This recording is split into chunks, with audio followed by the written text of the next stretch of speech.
आपको सीधे लिए चलते हैं। यूपी विधानसभा की कार्यवाही में मुख्यमंत्री योगी आदित्यनाथ बोल रहे हैं। ऐतिहासिक है, यानी 9,12,696 करोड़ रुपए का यह बजट यहाँ पे प्रस्तुत किया गया है। इसके बारे में बहुत सारी चीजें नेता प्रतिपक्ष ने यहाँ पर कही भी हैं कि वित्तीय स्वीकृति समय पे नहीं दी जाती है, लेकिन वह सच नहीं है। मैं इन सब बातों पे भी बात करूंगा कि कुल बजट की कितनी स्वीकृतियां पहले की सरकारों में जारी होती थी और कितना हमारे सरकार के समय जारी हो रही हैं और कितना पैसा खर्च हो रहा है। सदन की कार्रवाई में जो अनुदान मांगों पर विभागों के जो विभिन्न विभागों के अनुदान मांगों पर चर्चा होती है, उसके पीछे का उद्देश्य भी होता है। एक गाइडलाइन होती है और गाइडलाइन इस बात को लेकर होती है कि बजट पास होने के बाद 31 मार्च के बाद, जब पहली अप्रैल से नया वित्तीय वर्ष प्रारंभ हो, तो सभी संबंधित विभाग अपनी कार्य योजना बना करके, वर्ष भर की कार्य योजना बना करके उसको व्यवस्थित रूप से लागू करने का प्रयास प्रारंभ कर लें।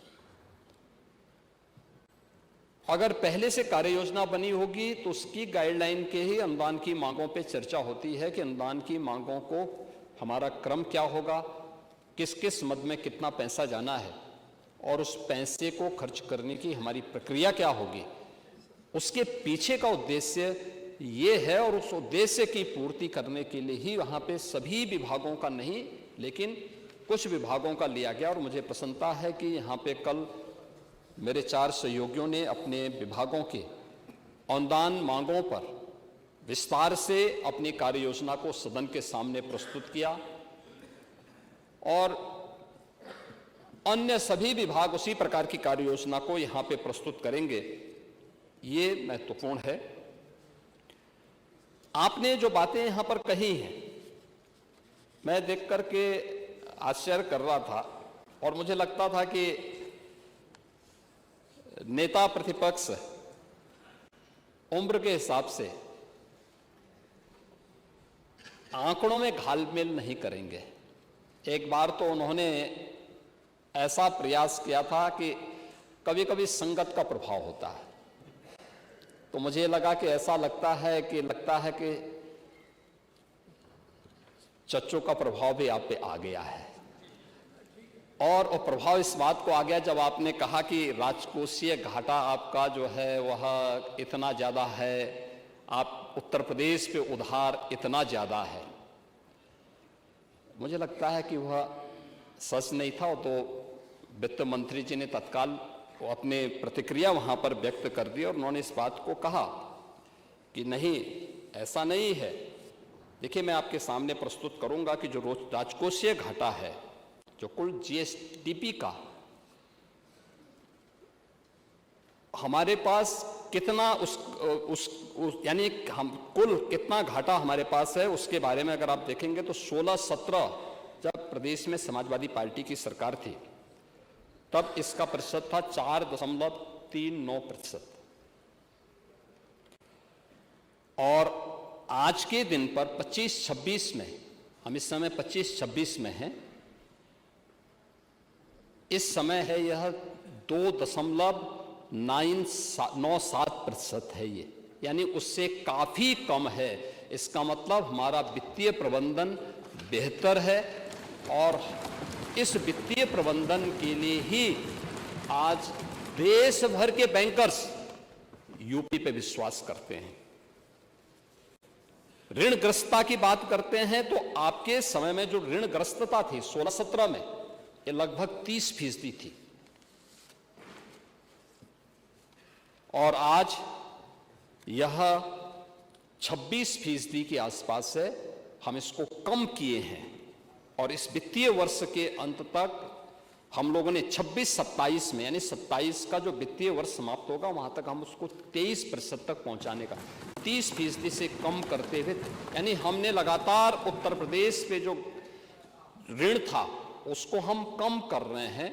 हाँ, ये तो स्वाभाविक रूप से वॉल्यूम बढ़ेगा तो उसके दायरे बढ़ेंगे, लेकिन जितनी हमारी आय है उसका व्यय में संतुलन बनाए रखने का काम इस दौरान सरकार ने यहां पर किया है। और प्रति व्यक्ति आय को भी अगर देखा जाए तो प्रति व्यक्ति आय इस वित्तीय वर्ष के अंत में, यानी 24-25 के अंत में, जो गत वित्तीय वर्ष संपन्न हुआ है, उसमें उत्तर प्रदेश की जो प्रति व्यक्ति आय थी 16-17 में जब हम लोग आए, यानी जब हम आपकी सरकार थी, तब यह लगभग 43,000 के आसपास थी।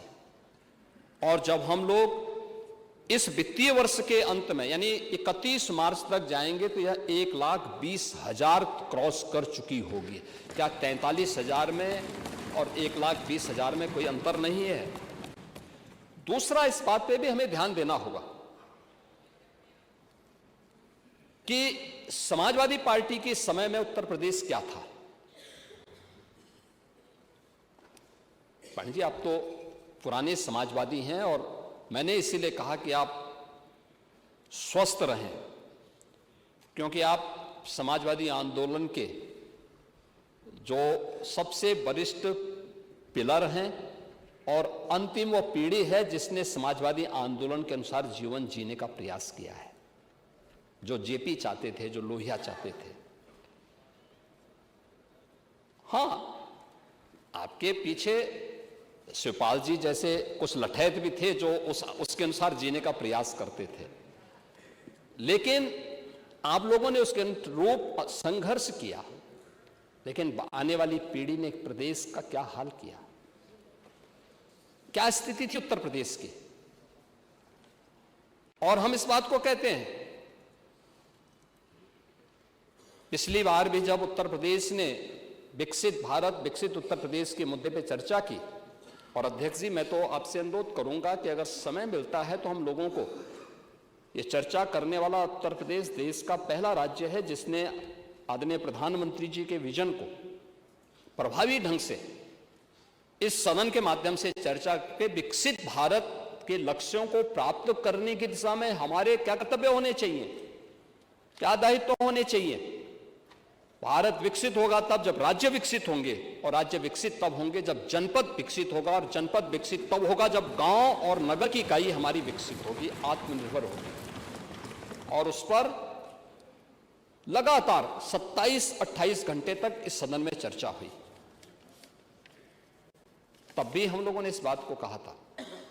क्या स्थिति थी तब उत्तर प्रदेश की?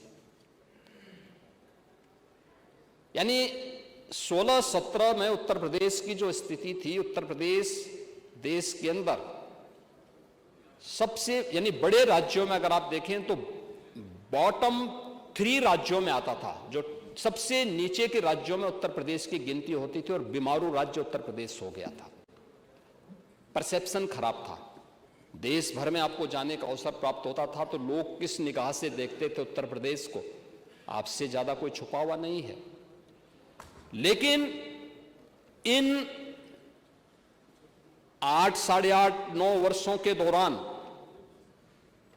उत्तर प्रदेश के अंदर जो परिवर्तन आया है,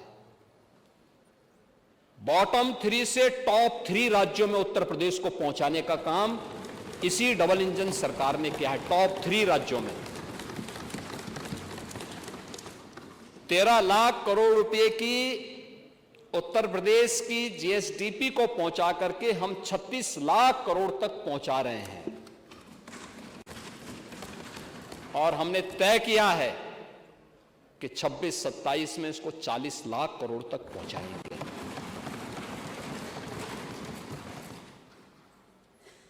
परसेप्शन चेंज हुआ है। अब 2017 के पहले कोई भी व्यक्ति रहा होगा, कोई भी व्यक्ति रहा होगा तो उत्तर प्रदेश का कोई भी नौजवान था, कोई भी नागरिक था, किसी भी तबके का, कोई व्यापारी हो, उद्यमी हो, कोई भी रहा हो, वो देश के अंदर जाता था, उसके बारे में अच्छी धारणा नहीं होती थी, लोग शक की निगाहों से देखते थे। और आप लोगों ने तो कुछ जनपदों को ऐसा बना दिया था कि उस जनपद के नाम पर लोग होटल में कमरे नहीं देते थे, धर्मशालाओं में रहने की व्यवस्था नहीं करने देते थे, नहीं रहने देते थे। लेकिन आज मैं कह सकता हूं कि हमारे उत्तर प्रदेश का नागरिक देश के अंदर और दुनिया के अंदर कहीं जाता है तो दुनिया गौरव से चेहरा, सामने वाले का चेहरा चमकता है। अच्छा, उत्तर प्रदेश से ये परसेप्शन, ये जो परिवर्तन आया है, ये सरकार की नीतियों के कारण, स्पष्ट नीति और शुद्ध नियत के नाते ये परिवर्तन देखने को मिला है। और उसी परिवर्तन का परिणाम है कि हम लोगों ने उत्तर प्रदेश को आज देश के अंदर टॉप 3 राज्यों के अंदर पहुंचाया है। और मैंने इसलिए कहा आप स्वस्थ रहें, क्योंकि उत्तर प्रदेश जब $1 ट्रिलियन की इकोनॉमी बनेगा तब देश का टॉप की अर्थव्यवस्था उत्तर प्रदेश होगा। इस दिशा से हम लोग इस बजट को इस माननीय सदन में प्रस्तुत किए हैं। और इस माननीय सदन में प्रस्तुत करते हुए मुझे ये अत्यंत, यहाँ पर इस पूरी चर्चा में भाग लेने के लिए जिन माननीय सदस्यों ने यहाँ पे भाग लिया है, उन सभी ने बहुत अच्छे सुझाव भी इस मामले में दिए हैं। आपने कुछ चीजें कहीं कि वास्तव में कहां से पैसा आएगा। जो 9,12,000 करोड़ रुपए का आपने बजट प्रस्तुत कर दिया है, आपके पास पैसा कहां से आएगा, आपने टारगेट ही रखा है, बड़ा लक्ष्य रखा जाता है। कोई बड़ा कार्य करने के लिए, बड़े लक्ष्य की पूर्ति के लिए उस प्रकार का परिश्रम किया जाता है।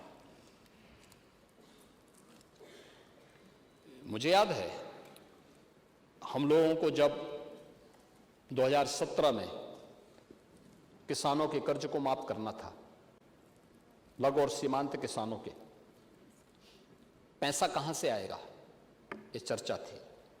बैंकर्स के पास जाते थे, परसेप्शन खराब था, कोई कर्ज देने को तैयार नहीं था। मैं उस समय के वित्त सचिव को अपने सामने बिठाया, मैंने कहा मुझे बताओ तो कि भाई खर्चा क्या है, क्या क्या कहां पे है। और हम लोगों ने उस समय जो योजना बनाई थी और उसके बाद जो बजट बनाया था, उत्तर प्रदेश पहला राज्य है जिसने अपने बजट से किसी बैंक से कर्जा नहीं लिया, किसी वित्तीय संस्थान से कर्जा नहीं लिया, और प्रदेश के अंदर 86 लाख किसानों के 1 लाख रुपए तक के कर्ज माफी के कार्यक्रम को संपन्न किया था। उत्तर प्रदेश ने किया था। ये सारा पैसा हमने बजट से दिया था। हम लोग आए थे, बजट प्रदेश का खजाना खाली, बैंक कोई पैसा देने को तैयार नहीं। हां, हमने लीकेजेस रोके, भ्रष्टाचार पर प्रभावी अंकुश लगाया, और प्रभावी अंकुश लगाने का परिणाम था कि प्रदेश की वित्तीय स्थिति सुदृढ़ होती हुई दिखाई दी। और आज हम लोग इस स्थिति में पहुंचे। पीएलए को हम लोगों ने इसीलिए बंद किया कि 31 मार्च तक जो पैसा खर्च होगा वो वहां रहेगा, या जिस योजना का पैसा जाएगा वो वहां रहेगा, शेष पैसा वापस आ जाएगा। क्योंकि डंप पड़ता था, वो पैसा डंप पड़ा रहता था। उस पैसे का उपयोग हो सके, हम इसलिए उस पैसे को वापस लेते हैं और डिमांड के अनुसार फिर उस पैसे को यहां से वापस भेजते हैं। उसके अनुरूप ये कार्रवाई आगे बढ़ती है। हम लोगों ने इस बारे में इस बात को, यानी जो यहां पे मैंने पहले भी कहा कि जो कुछ कल जो यहां पे एक अधिनियम पारित किया है माननीय सदन ने, FRBM से संबंधित रिजर्व बैंक की गाइडलाइन के अनुरूप, ये रिजर्व बैंक की गाइडलाइन है किसी भी राज्य के लिए, और उसी को उत्तर प्रदेश फॉलो भी कर रहा है कि हम लोग FRBM की उस अधिनियम के अंतर्गत ही हमारे ऊपर कोई भी कर्ज हो और हमारी जो वित्तीय अनुशासन हो उसके अनुरूप हो। और उत्तर प्रदेश देश के अंदर उन राज्यों में से है और उसमें अग्रणी राज्य है जिसने रिजर्व बैंक के इस गाइडलाइन को अक्षरशः पालन किया है और उसको कहीं भी विचलित नहीं होने दिया है। महोदय, उत्तर प्रदेश के अंदर हम लोगों ने इन सभी बातों पर विशेष रूप से ध्यान दिया है और खास तौर पर जब आप कह रहे थे कि देखिए, आपके समय में जो रेवेन्यू एक्सपेंडिचर होता था वह तो सामान्य वेतन, पेंशन आदि के मद में खर्च हो जाता है, लेकिन कैपिटल एक्सपेंडिचर जो होता है, यह जो पूंजी बनती है, इससे जो इंफ्रास्ट्रक्चर तैयार होता है, इसके बारे में विशेषज्ञों के जो राय है वो बहुत महत्वपूर्ण मायने रखती है। नीति आयोग हो, रिजर्व बैंक हो या अन्य वित्तीय संस्थान हैं, इसके बारे में बहुत सारी ऐसी बातें कहते हैं कि अगर हम एक पैसा लगाते हैं किसी इंफ्रास्ट्रक्चर पर तो वह बदले में 5 से 6 गुना रिटर्न करता है, एम्प्लॉयमेंट जनरेट करता है, अन्य सुविधाएं उपलब्ध कराता है, यानी रोजगार भी उससे सृजित होते हैं, लोगों के जीवन को भी आसान बनाने में वो योगदान देता है। और उत्तर प्रदेश में आपके यहां 16-17 में उत्तर प्रदेश के अंदर जो कैपिटल एक्सपेंडिचर था वह 71,000 करोड़ रुपए के आसपास था और आज यह है 1,77,000 करोड़ रुपए से अधिक का। आप अनुमान करें कि सरकार किस रूप में इसको आगे बढ़ाने का कार्य कर रही है। और अगर आप इसको देखेंगे कि ये चीज, और ये देश के अंदर सर्वाधिक है, ऐसा नहीं कि इसमें हम कहीं पीछे हों, सबसे ज्यादा देश के अंदर है, सबसे ज्यादा। मैंने परसों भी इस बात को कहा था कि हम लोग जब आए थे तब उत्तर प्रदेश के अंदर जो हमारा क्रेडिट डेबिट रेशियो था, सीडी रेशियो, बैंक में उत्तर प्रदेश का नागरिक जितना पैसा जमा करता था उसका केवल 43 से 44% ही उत्तर प्रदेश के अंदर खर्च हो पाता था। हम लोगों ने इसको बढ़ाया, जब उद्योग लगे, इंफ्रास्ट्रक्चर बनना प्रारंभ हुआ